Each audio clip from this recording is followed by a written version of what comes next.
Hi, everybody. Welcome to Bryson's World. This is his channel. I'm his mom, Shakira. I will be telling you a little bit about Bryson and how we got here.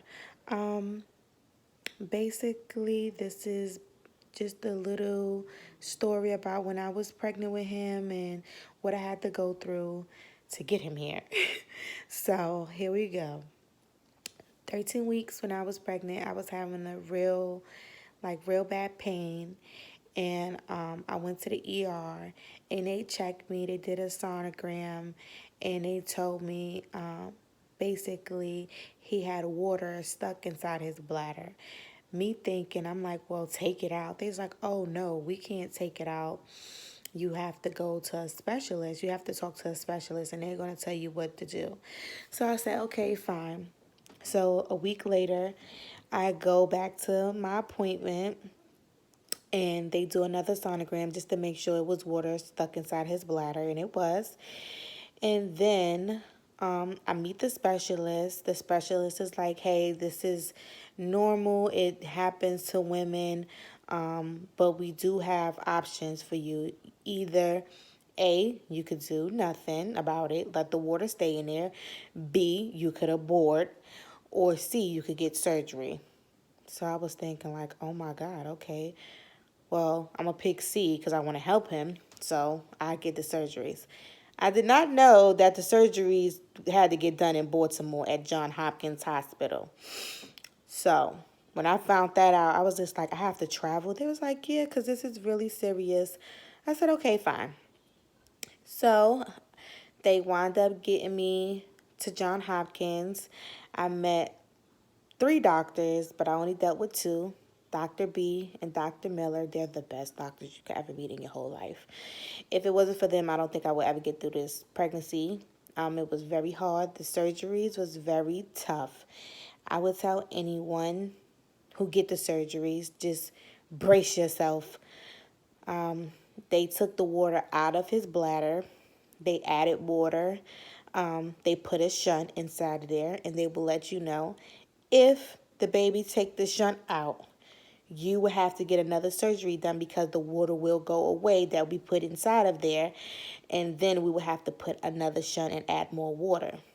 I was like, okay, thinking like this is just gonna be one surgery and one surgery only.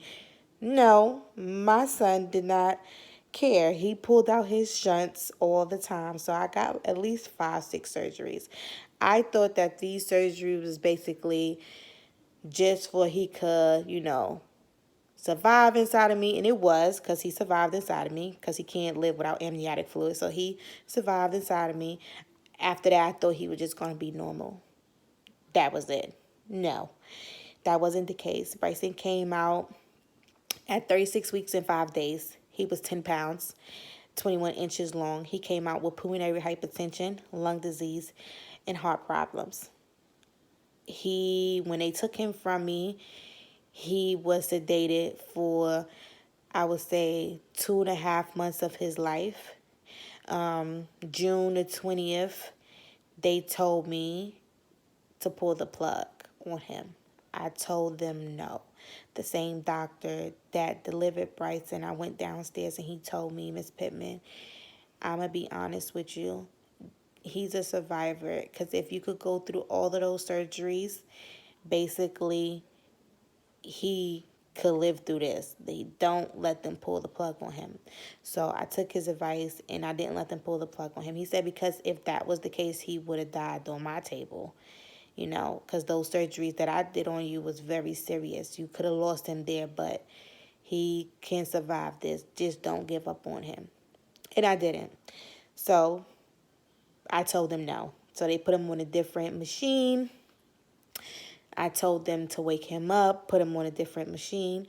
I could not touch Bryson at all. For the 3 months that he was sedated, I could not touch him. So when they woke him up, I got the chance to hold him and to touch him. And he started making progress little bit by little bit. So after that, basically, I remember him just 4th of July, the pulmonary hypertension went away because it wouldn't go away with no medicine because they didn't have no medicine. So the pulmonary hypertension went away. He got his surgery. Bryson cannot pee out of his wee wee. He has to basically pee out of his stomach. It's called a vesicostomy. What else? Bryson does not drink a bottle. Bryson has a G tube. So y'all be seeing that sometimes when I record him at dialysis, he'll be feeding like that. He is getting therapy and speech for that.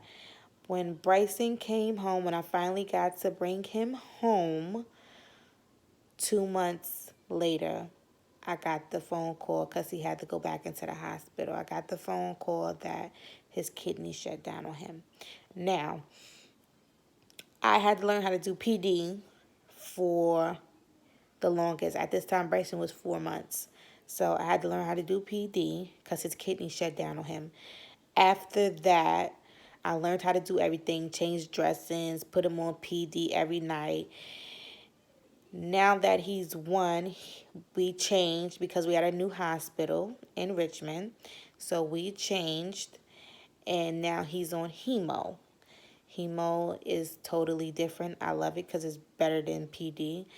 He's on there for an hour and a half. And basically, I take him there every morning. And he stays on there for an hour and a half. And then we go home. He has a nurse. I was doing all his care at first, but then I found out that Bryson could have a nurse. So he has a nurse from 3 to 11. I'm on my journey to lose weight if I could give him one of my kidneys. I want to share that moment with him because I feel like we've been through so much.